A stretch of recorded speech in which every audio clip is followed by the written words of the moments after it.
when I was in school, now, youthful exuberance. So I did Yahoo. I dabbled into Yahoo. We go Selena. We went to You Sele. go sell. Yeah, Okay. they will tell you to pray in one water, put Bible under one Jesus Christ. something, then you bath, then give you soap. Very effective. And it worked. Very effective. I'm not so I'm not here preaching anything or saying, but it was effective. And you seeing results like that, you just these people are strong. I know that. So I had this perception that select people are strong. Like when it comes to understanding how to pass windows, spiritual windows, to get some certain Spiritual results, bypass. they are there.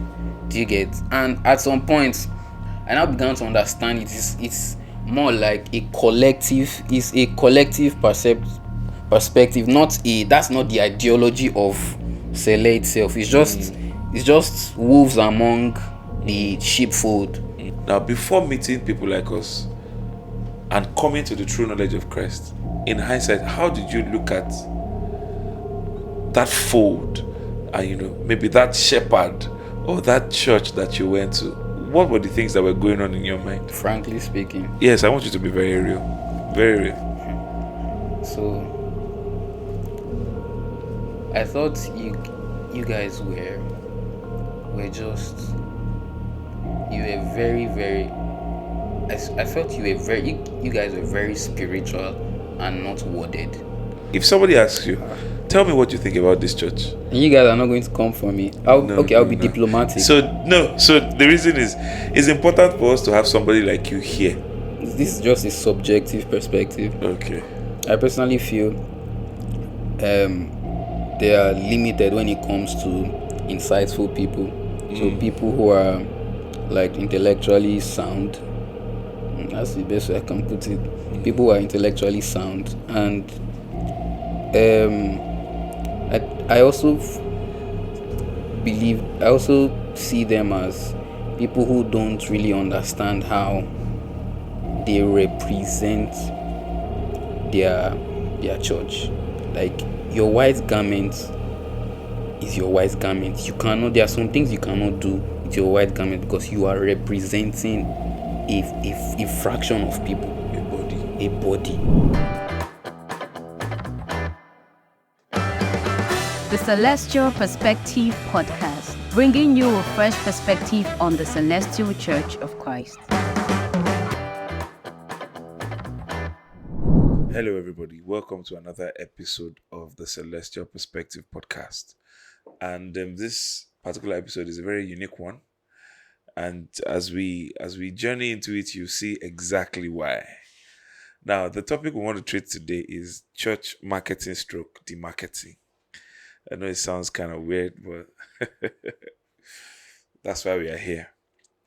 And our guest today is a content marketer and visual storyteller who helps brands grow through content that captures attention and builds trust.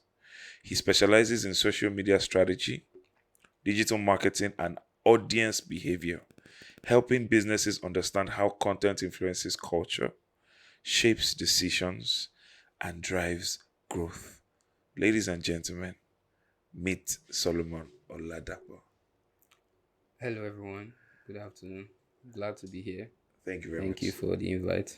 Yes, I forgot to introduce myself, but I know you know who I am. I'm Joseph Ferreira, and we'll just get right to it. So, my first question, sir. Okay.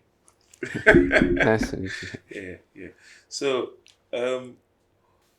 what would be the signs of an organization, before we even talk about the church, what would be the signs of an organization that is self-sabotaging themselves?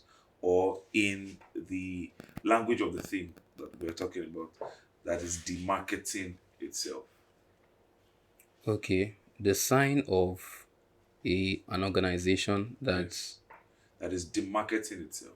So that would be an organization that does not see reputation as priority. That does not see Reputation as priority. priority. Okay. So there is like you're short circuiting yourself.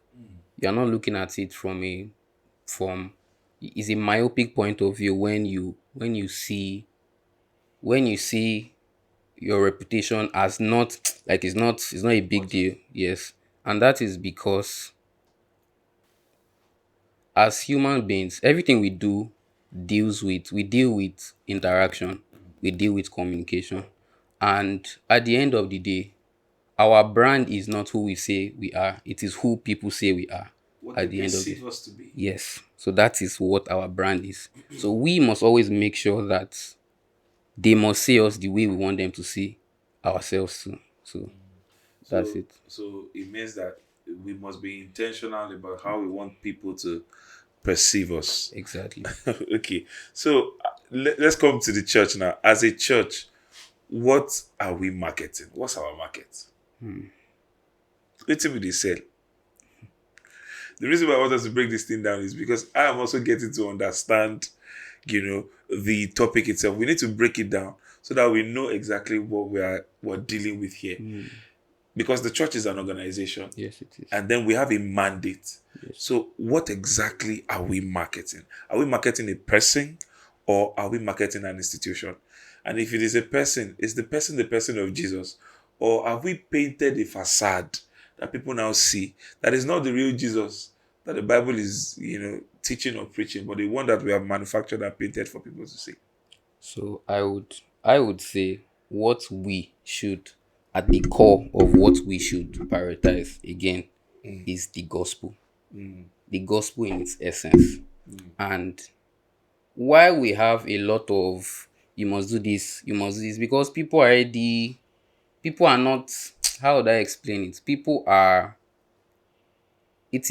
It is hard for people to pay attention. People are already used to frivolities. So we must, because of the love that we have for humanity, we must come down to their level to bring them up to that height. Like for example, you would see people doing maybe in churches, it's not wrong.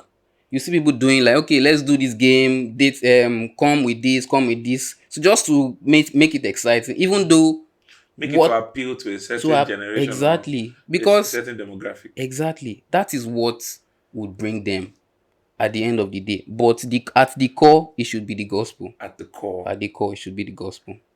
So where do we strike the balance between, or where do we catch ourselves in the act of compromising the message because of reach, because we want to reach, probably a demographic, or want to, reach Gen Z, and we know that there are certain things that tickle their fancy, for instance, or Gen Alpha, is it Gen Alpha that comes after Gen Z?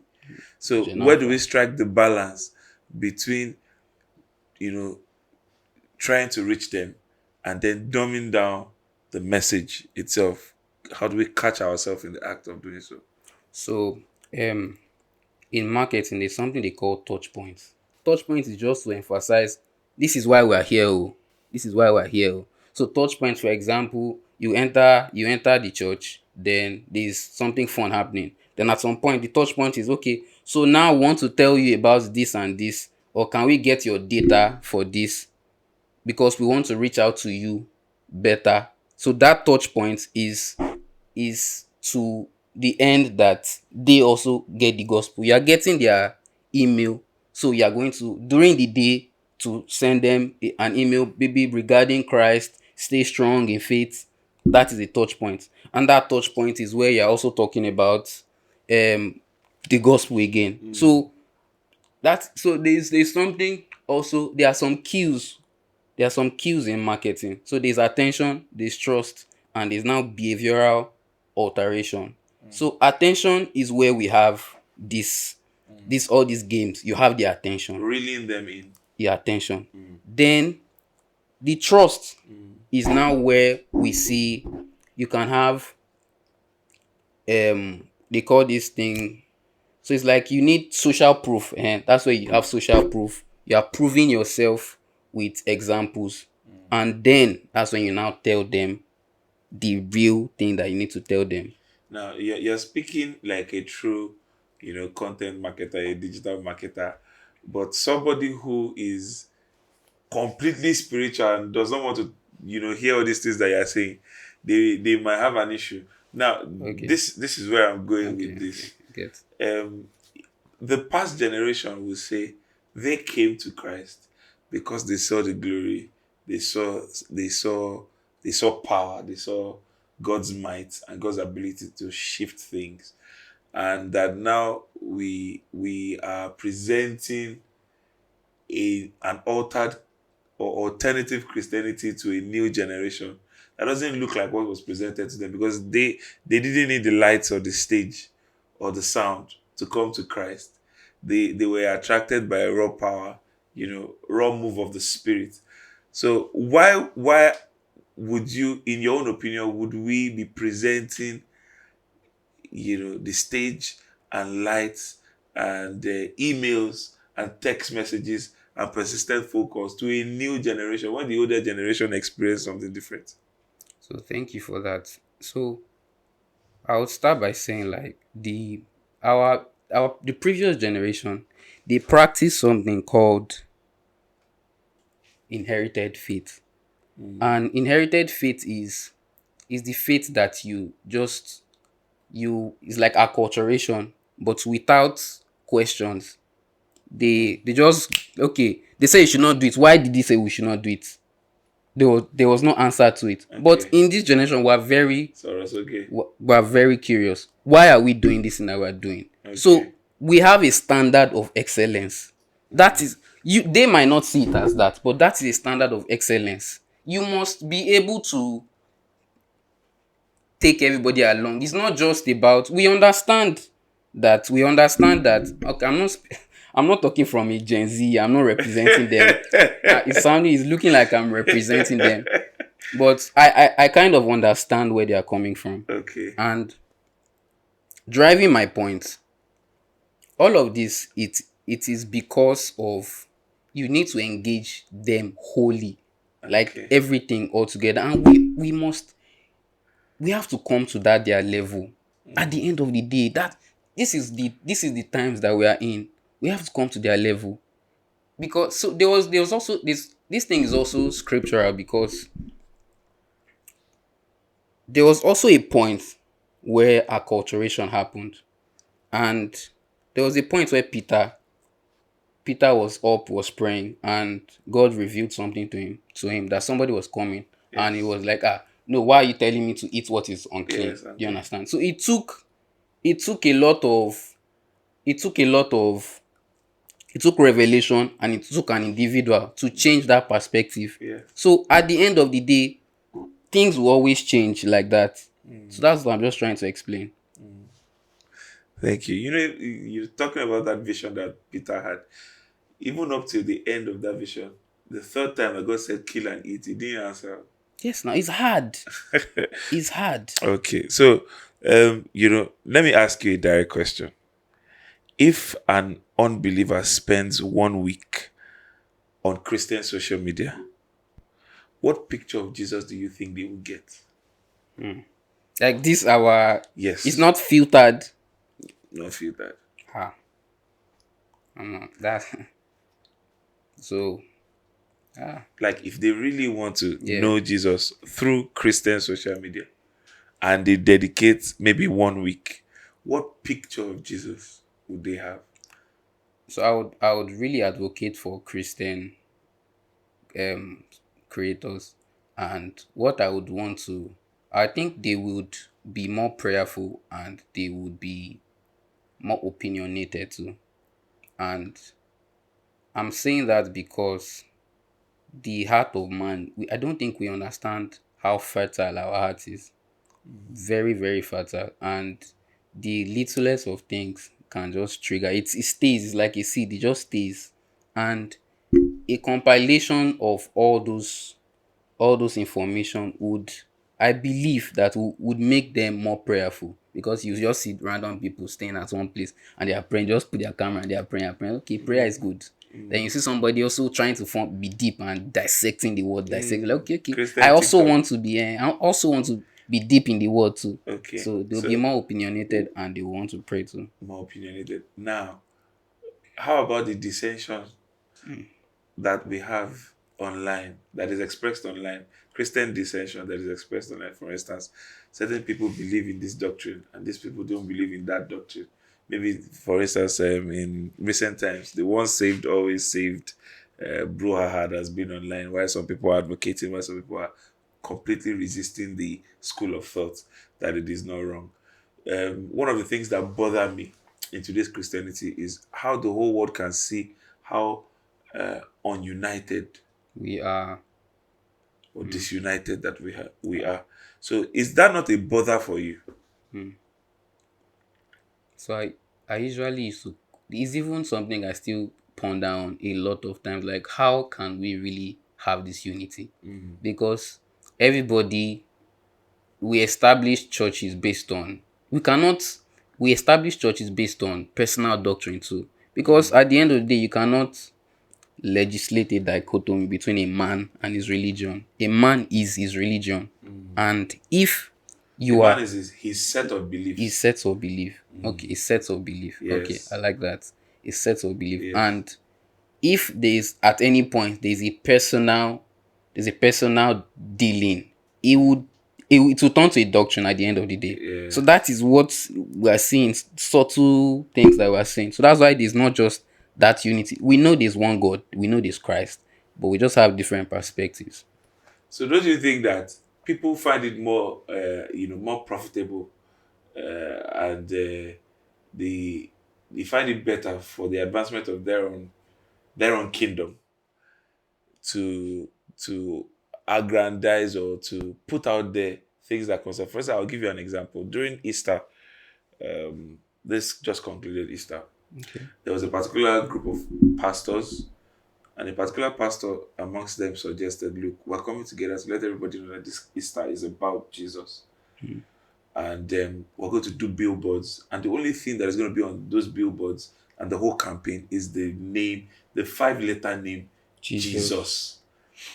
And he said, everybody said, "Oh, it's a good idea, it's a good idea." And then they began to slide into his DM and say, "I hope I can add my church logo to you." And he said, "No, there's no church logo, there's no pastor's face, it's just Jesus." And everybody began to back out, Wow. one after the other. Wow. So, he voiced the concern to me Wow. that I think it's getting obvious to him that it's not about the kingdom Wow. of the person of Jesus. It's about individual kingdoms, and how everybody is advancing their agenda. It's not like for personal gain Do now. you think that you can hide this from a Gen Z that is very curious and very, very investigative, and they see these things online? Is it possible to hide this from them? Because whether we like it So or not, it's a rot how did you hear about this? from first hand from the person. So they will not. I don't think there are a lot of informations that people will not divulge like that now. So whether they divulge it or not, it's a rot, and it's a mind state that we should not have as disseminators of the gospel, as people who are preaching Christ to a new generation. So do you think that the lack of this authenticity on our parts as Christians is what is making our permit me to use the word conversion rate very, very low?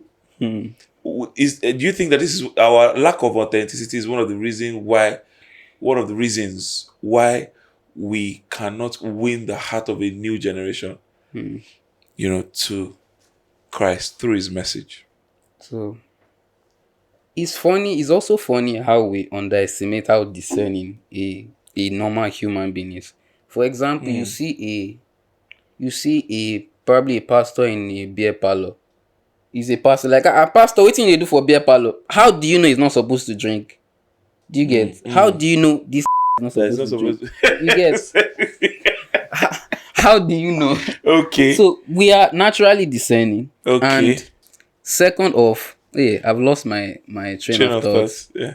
I So would- we were talking about if our lack of authenticity has led a particular generation away from the message. Okay, yeah. Rather than bringing them. Yeah. So authenticity on another hand, we have to come to a place where we are Christians from a character point of view, and not at the good church, we are going to church and everything, because there's already there's a perception already, a social perception, an intentional social perception that has been created in churches and also pastors too. So we must go outside of all of that, and people must see the testimony in your heart and in your character as a person. That is how we can now be able to change. Okay, this person, this is a good man, not because of. That's why you see the woman who heard Jesus. She ran. She was like, I met somebody, I met it. But they came back, they're like, we saw it. Now we believe not because of what you Not told because of what, us. but we have seen it by ourselves. So we must come to that point where it is character based. At any point in your journey as a Christian, have you attended, Celestial Church or White Garment Church? So I have a funny experience. I have a very funny experience. So I kind of have a bias Okay. to sell it, and that's because, well, it's kind of changing now. Okay. But, Why is it changing? So I would explain. All So right. when I was in school, now, youthful exuberance. So I did Yahoo. I dabbled into Yahoo, We and always blame it for exuberance. I dabbled. All right. I dabbled into I'm Yahoo. not judging you. No. It's We fine. listen, we don't judge. It's fine now. Okay. So I dabbled into Yahoo. Then at some Okay. point, man was greedy now. So we go Sele now. We went to You Sele. go sell. Okay. Yeah, they will tell you to pray in one water, put Bible under Jesus one Christ. something, then you bath, then give you soap. Very effective. And it worked.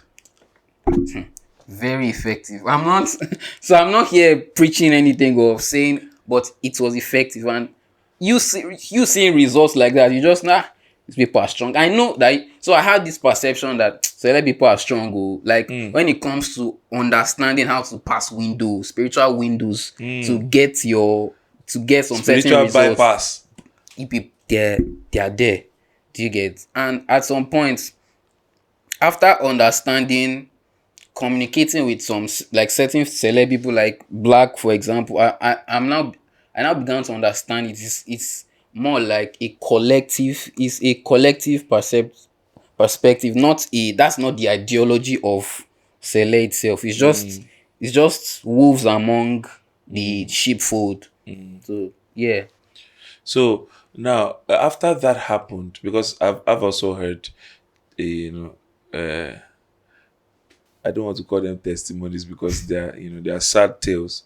There's a particular Egmont of mine who says when he was in the university, he was in the court, and that he and his fellow court members, there was a particular shepherd who used to do spiritual works for their protection and all that. And the end tale of that story, or stories like that, is usually very similar. People like that come to the full knowledge of Christ, to the true, let me not say full, because we're all growing to the full knowledge, to the true knowledge of Christ. And then they look back and they're sad about their encounter with, the church. And many times it's first hand. They won't tell you somebody told them. They tell you, I experienced it. So for you, before meeting somebody like Blackmore, before meeting somebody like me, because we once had this conversation, and you told me how surprised you were that you didn't think that this was what it was. Now, before meeting people like us and coming to the true knowledge of Christ, in hindsight, how did you look at that fold and maybe that shepherd or that church that you went to? What were the things that were going on in your mind? Frankly speaking. Yes, I want you to be very real. Very real. So I thought you guys were just, you were very, very, I felt you guys were very spiritual and not worded. So there's a very thin line between, these people are just, they are moving based on the move of the spirit and not grounded in. So that's spiritism. Yes, Because spirituality devoid of the word is spiritism. yes. So it was just a religion in its own ecosystem. It was just there. So when people see when people look at this church, this is a very real conversation. I didn't even know that we're going to go this path, and it's important for us to be very true because we're not deceiving ourselves. And like they say, stereotypes don't create themselves. Stereotypes are stereotypes for a reason. Um, when people see these things and these vices, uh, it's very easy for them to generalize and say this is how the whole system is. They don't understand that it is a certain aspect of the system that has suffered rot. Now, for a young person coming up, would you say that this is exclusive to the white garment fold, or is something that cuts across, like these vices where certain people lead young men and young women astray, telling them that there is an alternative to what they know about God, or preaching to them or showing them a false Jesus? Is it a denominational thing, or is it something that cuts across? So this is a general thing.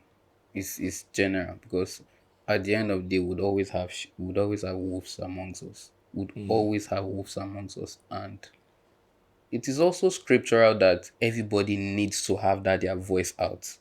So if we look at Apollos, Apollos was fervent in spirit. Apollos Was was outspoken. outspoken, but he was limited in knowledge. But he had to speak. If he did not speak, then Aquilos, they would not propound the word.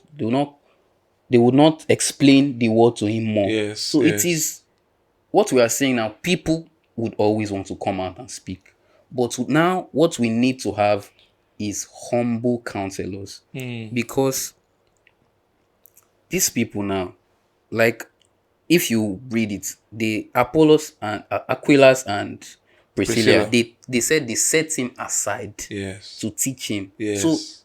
they must be humble on Yes. their own to receive the word. Yes. And the people who are also teaching them, they must also be humble, not to castigate them, call them out. That why are you doing this? You also talk to them privately. Okay, this is how you should do. This is how, and person learns, and we grow like that from there. Because at the end of the day, it is um community. Okay, I'll just put it paraphrase. The community of counselors gives us safety, and our purpose is established like that. It's in Proverbs. So yes, so I think that's my own. Let's go on a break. We'll be back. The Celestial Perspective Podcast, bringing you a fresh perspective on the Celestial Church of Christ. All right, welcome back, everybody. So we want to talk about how important perception is, because no matter how much you have something very valuable, it's important for people to perceive that it is valuable, in order to come to the value that you have to offer. So, from an I don't, we're all one in the body of Christ, but you are not a member of this denomination, Celestial Church. As an outsider looking in now, even with your encounter with, some Celestians that you believe that are, upstanding Christians, can you summarize what you think about this church? Like, if somebody asks you, tell me what you think about this church. And you guys are not going to come for me. No, I'll no, be no. diplomatic. So no. So the reason is, it's important for us to have somebody like you here. Like I said, this is a very honest platform, and it's a platform where we need to tell ourselves the truth. Because we cannot even prefer solutions if we don't know, if we're not truthful with what the problems are. So shoot, don't worry. This is just a subjective perspective. Okay. I personally feel they are limited when it comes to insightful people. So people who are like intellectually sound. That's the best way I can put it. People who are intellectually sound, and I also I also see them as people who don't really understand how they represent their church. Like, your white garment is your white garment. You cannot. There are some things you cannot do with your white garment because you are representing a fraction of people, A body. a body. So I just see them as people who are not really aware of a lot of things and they are not intellectually there yet. So in to create a balance, let me just be in the defense. Now offense you did. Now maybe Cucurella, right? Now Messi you be. So the thing is, now there is, and it is not that there is a dearth, DEARTH, or scarcity of intellectuals in this church. It's the fact that the pseudo intellectuals, the non intellectuals, and the Olodo uprisings are louder. They are louder. And people that actually have something to offer are in their cocoon, they're in their shell. They don't want to be exposed. They just want to do things, the orthodox way, the normal way. I don't want to be seen. And what they say about negative narratives, they travel Very way far. far. Very So, fast. as we're talking about the problems, we should also talk about the solutions. What do you think people who really have substance in this church can do in order to begin to reshape the narrative, especially if we're trying to reach a new generation? So I think Mr. Joseph is doing a good work. You're doing a good work doing that already. Thank you very And much. if we have more voices and more people who can back your own voice up, social proof, that's where your trust comes for you. And I also believe that there needs to be policies for your church. There has to be policies that in so just to digress a bit, in Okay. the US, you would never see a dead body on the news. You would never see it. You will never see some certain things. They have areas in the US that is rugged, is trenches. You will Yes. never see it online. And that is intentional. China, before for China, they are so concerned about their country that every product has to have a form of national transformation. It must benefit the country first before it benefits anybody because they are representing that country. So you in select you they should have certain policies that you cannot do this. If you are wearing white garments, if you are trying to represent us, you are not allowed to do this. And there should be enforcement towards that. I just believe that is how we can, or you can, as I mean, how you can curb all these things. I just personally believe that. So, And talking about enforcement, I don't know how that can work, because truth of the matter is people are their own bosses and their own lords at the end of the day, and I don't know, are there measures that can be put in place that can actually guardrail bloggers, and put a control on the things that they can post and the things that they can't post? you sue them. You sue them. Like people sued there's a certain influencer that came out that you cannot. So there was this another blogger that came out that was posting. I was like, I will sue you if you post me. You sue them. Like, let it be written. Let them. Let they should the legal side of the church should be able to be the public relations officer and be very very have standards that you can. We'll sue you. We know this person messed up in this, but you are not posting it. We'll sue you. You are demarketing your brand. You are demarketing Sele. That's what is happening. By the way, the name of the church is Celestial Church. Sorry. I was saying, So one of the major issues that we have, it's funny. Like the CCC. I will just say CCC. yeah, but that's also sorry. See what I'm saying. there's really nothing to apologize for. Now, one of the problems that we have in this generation, and there are a lot of pushbacks, is, like you mentioned earlier, is there are a lot of questions. People ask questions. Now, this is talking about Christianity as a fold, as one body. And part of the problems that are leading to the pushbacks is because we punished questions. When people asked questions, we made them feel like infidels or apostates. How can you be asking? We don't hear, you don't ask, Just be you just compliant. be compliant. It's all about faith. Believe in it. If you don't believe, you can walk away. Are there questions that are unanswered? Do we have any justification to ask people not to ask tell people or to command people not to ask certain questions? No, they have the right to ask every question, and you who has been become blameless or in the process of becoming blameless, you should be able to answer those questions, because at the end of the day it will still be unresolved in their head. Because, for instance, one of the questions that people ask is, why does a good God allow suffering? It's a long tail.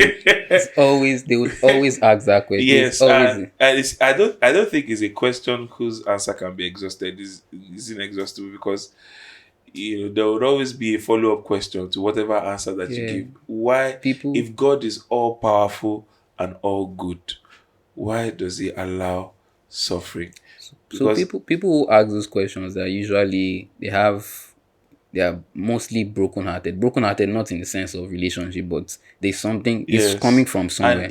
many times it's a honest struggle. They are struggling with certain things that they just can't wrap their minds around. That, look, if there is a good God, why? Okay, for instance, why does he allow children to suffer?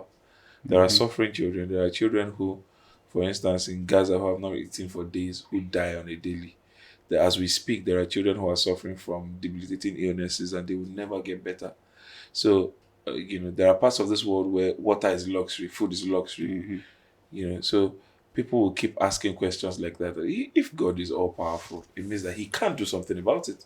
And if he's all good, then it means that he would not want to watch people suffer. So it's either God is all powerful, but he's not all good, which means he can do something about it, but he won't because They he can. doesn't care.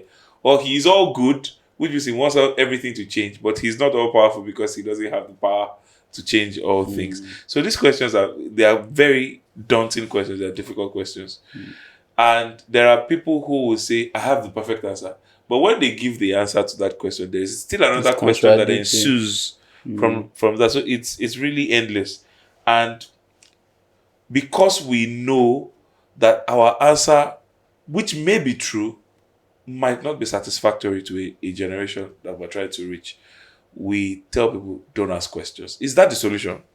Asking questions is it reveals that you genuinely want the answer for this. Yes. But on the other hand, faith in itself is not denial of fact, but it is allegiance to the truth.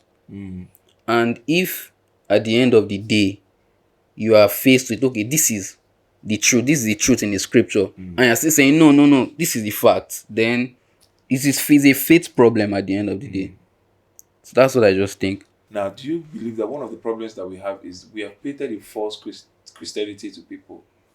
Like, we have told them many times that once you come to God, don't worry, all your problems are gonna go away.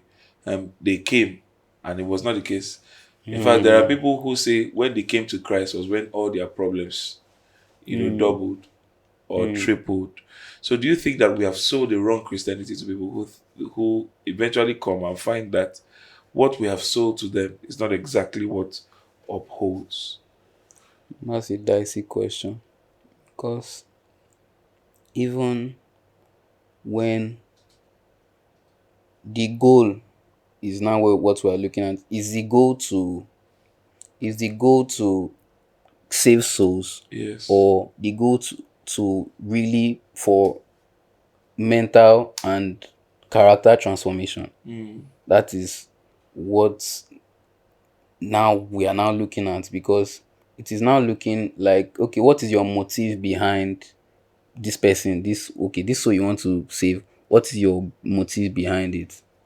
So I that question is kind of dicey for me. So, I personally think that from the get go, we should let people realize that Christianity is not a one pill solve all issues kind of solution. Or we should let people also realize that Christ himself said, in this life, You face tribulations. you will face many tribulations. Now, does this mean that God doesn't heal when you come to him? Of course he does. Does it mean that God doesn't deliver? Of course he does. These are the things that we know about God. But we should also let people understand that Christianity does not completely, it doesn't automatically, that's the word, um, exhume you from the pains of this world or take you out of the challenges of this world. Like we said earlier, that Christ said that in this life you will face many challenges, Many diverse challenges, challenges. but be of good cheer, which means the outcome It's good. is that be of good cheer because I have overcome the world and you would also overcome the world. Now, coming back to church demarketing, let me ask you, what is the place of the aesthetics, the lights, the stage, the sound, the order, the structure, The other. and everything that can attract the natural mind, to us even before they are properly discipled? At the core, I don't want to go deep into the core, but at the core, I think we have lost our sense of worship. Our sense of worship is I must feel good. It's not about God feeling. It's we're worshiping. We want to feel good while worshiping God, but it's not always like that. So usually it's not even about God anymore, but it's It's how we not like how feel. we feel. Like I must feel good. That's why even myself sometimes when I pray, I need to have an instrumental going on to Ginger. ginger. So is we're already in that phase. Do you get? So do you have a problem with the stage and the sound and the lights? For instance, you go to, maybe, I don't want to mention names, but you go to a Hillsong concert and the whole setting is exactly like if you would have Sweet. John Bellion or Michael Jackson or perform. There's a stage in the middle with smokes and sounds and light and everything is there, and there's somebody standing on stage with his guitar and singing, and everybody is raising hands. Do you have a problem with that? No, I don't have any problem with it. I don't have any problem with it. Who owns that? Are they the owner? Or you don't have a problem with it, our churches looking like concert grounds? Is I personally don't have a problem with it. Okay. I don't at all have a problem with it. But Okay. if at the end of the day the message is still Christ, Jesus. then we're fine. If the message is still Christ, What you we're said fine. about feeling good and feeling, it's more about our feelings now. You notice that a lot of the worship songs that we also sing now are always about who we are, what we are, rather than worship. Because if we look at what worship actually Give me really an means, example of that. I don't want to mention any song. I know what that does. Okay, It immediately okay, sparks something, okay. But you know what I'm saying? Like a song is saying, I am this, I am, I am this, I am that, I am loved, I am light, I am Shekinah, I am glory, I'm the Father's Son. All these things are good and they remind us of who we are in God. But when we call that worship, don't you think that there is a discrepancy? I'm just playing the devil's advocate here. I'm not whatever I'm saying here is not They are different. doesn't necessarily represent what I feel. They are, in my own opinion, there are different types of like songs. So maybe we can call that a declaration. So should that be a worship song? Like we're coming to church raising hands to God and saying, I am loved, I am blessed, I am I By am you, if I it's am by taking the you, kingdoms, if it's by you, men are coming to my rising. if it addresses Christ back, then it's valid. That's the core message. If So it the is message worship to God, not to like from you to so God. I think we are gradually losing the aspect of worship that is core adoration. That is just talking about the might and the You glory just and the power, and we just reveling in the in the presence of presence an of God. awesome, almighty, omniscient, omnipotent, omnipresent God. Don't you think so? So that So what you're saying is that we are not singing songs from revelation, from No, the that's not presence even. of God. That's what it means now. So that's not what I'm saying. So the songs of I want to ask our you. the I want to Christ. ask you a So question. okay, Are you a fan of spontaneous worship? of course. Now I'm a musician and I love worship music. So So I love spontaneity would in worship you too. would you choose spontaneous worship over like worded lyrics, maybe other songs? So I believe that every song has its place. Okay. And it's the usage that is very important. So whether a song is 3 verses, is poetic, is long, it has its place. Whether a song is just 4 words or 4 lines, repetitive, like what we have in the worship sphere now, prevalently, it also has its place. In the Bible, we have the book of Psalms that records very lengthy songs that exercise a lot of poetic devices. They have their place. And usually songs like that are those affirmative songs that talk about who we are in God, you know, songs that talk about the things that God has done, songs that talk about, daily Christian living. But if you look at the scriptures too, where it talks about songs that are actually used in the worship of Yahweh, like in Chronicles, it was a very short song, a maybe 2 line song, and they sang it repetitively for his good and his mercies endureth forever. And the beautiful thing is, it says that as they rendered that song, very short song, but repetitively, it says the glory of God, the glory cloud was so powerful that even the priests could not carry out their duties as a result of the glory of God that came down. So I believe that every kind of song has its own usage. Our problem is we take the usage of one and we fix it into the other, and then we mix everything up, and then we also mix nomenclature up.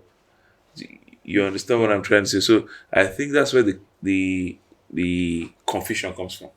So I So I'm a fan of everything, both the spontaneous worship, both the premeditated worship, and all that. I'm a fan of everything. so how can hope you don't mind me asking, how can a Christian now discern the right song? Or does it have to do with seasons in their life?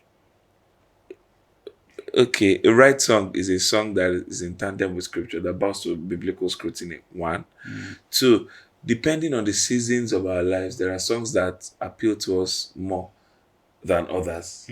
So that one is sure. There are songs that you will listen to right now that you'll be like, man, I can relate. In 2 years' time, it's It's another another set season. of songs. So even as we are speaking about music, how what's the power of music in selling Christianity? Because whether we like it or not, Christ is. I know people won't like to hear this, but Christ is a product, and we are selling him. We are his representatives, and like I always say, that he is the most viable candidate. If Jesus were a politician, he'll be the easiest politician to sell to people. So we have a very viable product, but how we present him is what the problem is. Now, in the place of music, for instance, how do you think that we can fashion our Christian music more to appeal Appeal, yeah. to a certain demographic or a generation that is used to a certain culture? There are already musics already for that generation. We are beats people. There's music already for them, and people are emerging. Good rappers are emerging with very there. These ones are Christian rappers. sound. Every lyrics. What do you think about gospel Afrobeat I'm or indifferent. Afro gospel? I like worship so much, Okay. but I like the words. I like the words from those Afro beats. Even though the gym, when I'm worshiping, I personally when I'm worshiping, I'm very emotional. Not emotional. I want it to be a certain way. But the gym, I'm not the gym person. If people probably I've gone to concerts. But are you want to impose your preferences eh, on others? No, no. You should not. You should not. So if you enter a church, let's say tomorrow that is Sunday now, you enter a church and they are jamming better man piano, but the message is Christ. And you did the beat, everybody just the vibe for the church. Do you want to tell me that you will not feel a certain type of way? I want you to be honest with me. The thing about this thing is there has to be a balance. There has to be a balance. There has to be a strong balance, because if we're doing all of these things for what, where, so this thing comes from the intention and motive behind it. Okay, why are we doing some piano? If your intention is not people are doing it, that's why I want to do it. And then there's something, and we can tell that you just want vibe. We just want vibe. We will know that you just want vibe. But if we're doing it like, okay, are people idea around? Is this an opportunity for us to spread the word more? Then okay, that's okay. What do you think about taking out the worldly lyrics and replacing them with? That's just outrightly wrong. Now it's just wrong. Yeah. So there's something there's a book called The Rise and Triumph of Self. The Rise and Triumph of Self. And there's something called social imaginary.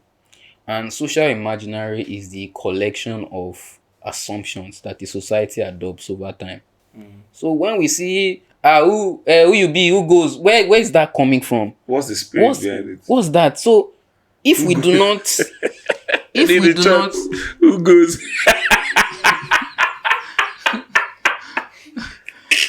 like all those things, you need to really be, you need to suspect it, investigate it. You need to investigate it before it just comes to the church. You are saying it on, you are singing it on. Investigate the spirit behind all those things that we just hear. And it's funny how those things they just become norm. It just becomes part of culture. That's not going anywhere anytime soon. It's not going anywhere anytime soon. The Celestial Perspective Podcast, bringing you a fresh perspective on the Celestial Church of Christ. I'm going to tell you a question that an average person will ask. It could be out of pain, it could be out of confusion. And I'm going to give the Christianese answer. The answer that a regular Christian will give, or a pastor will give. And I want you to tell me how you feel about the answer. Okay. Somebody says, I am depressed. And the Christianese answer is, pray more. So,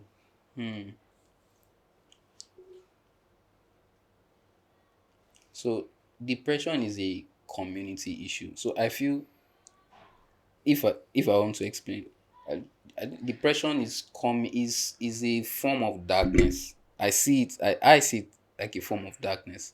And to counter that, I would say community. Instead of I'll just say, okay, join a community. So you know what? To just keep it very brief. Just tell me sharp or pass. Okay. Sharp or pass. Okay, yeah.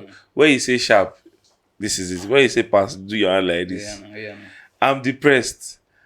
And the answer they give is pray more. Sharp or pass? Sharp. Okay. Sharp. Pray now. Somebody loses a child, and the Christianist answer, God knows best. Pass. That's pass. Somebody loses a job, and the Christianist answer is, just have faith. Sharp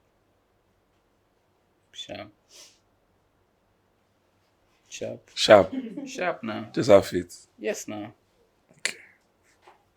Okay. Sharp now. What do you like? Don't be dismayed. Like, this is not the end now. Yes. That's why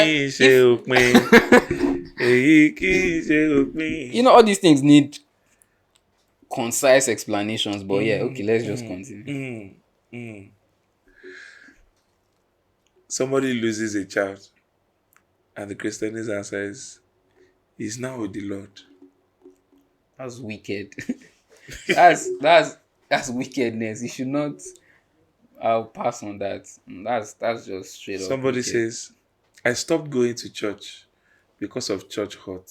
And you say, it means you never loved the Lord in the first place. Pass. No. What do you think about church hurt? So church hurt is deep. It's very, very deep. And it alters, once something alters trust, it's deep. It's very, very deep. It takes like the mercy of God and one person who is true, and God uses that person as an instrument that, no, this person, I want you to reach out to this sheep and get this sheep for me. So we've done Christianese answers. Now let's talk about people from outside, the things that they say. Now church people was pass. Now then was past. And truly, no. Sharp No. pass. Now church people was pass. Unfortunately. Why you answer that question? Now church people was pass. Unfortunately. But do you think that church people are worse than people outside? It's People are people. No. Christians, there's a standard. I know. I'm aware. Because there's a standard, anything below that standard is worse for people. Because you be Christian, if they know that you're a Christian, just know you have to live up to that standard. That is it now. It's not the normal things that people would do normally. Guy, but you be Christian. Are you not doing what I'm doing? Why are you saying I'm a Christian? So that's just it. Okay, another one. I'm a Christian, but I don't go to church. Parcel. Community is very important. Very important too. I'm a Christian, but I'm not religious. I'm spiritual. Oshie. Pass. But are we supposed to be religious? Pass. So, that's another long conversation, because Is Christianity a religion? so religion at its core is the adherence to a set of beliefs. Yes. And those beliefs are what regulate our social, moral, and ritualistic behaviors. Yes. So religion in itself is like a compendium of culture and what we have believed over time. So it's kind of interwoven. So I think it's the evolution of religion that people have a problem with, not really the word itself. Is Just explain briefly. what I mean is, Evolution of religion. yes, what people have over the years made religion out to be is what people hate. It's not the word itself. So that's why people say today that Christianity is not a religion. That it's the knowledge of a person, and that person is Christ. So it's the concept that people have that's evolved. Concept, The exactly. concept. Okay. Because the truth, we're talking about church demarketing and church marketing. Part of the problems that the church has today is concept its history.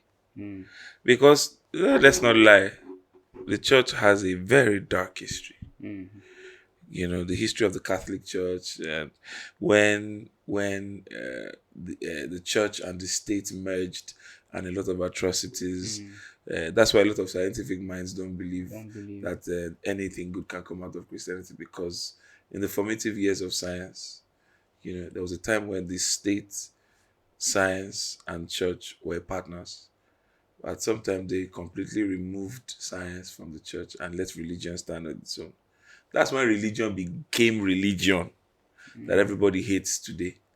So, Pan-African people who are Pan-Africanists today, they also have that point of view that it's just a way, colonization. That was the pathway into colonization. So another question from the outside looking in is, may I be Christian, but I still follow the ways of my ancestors?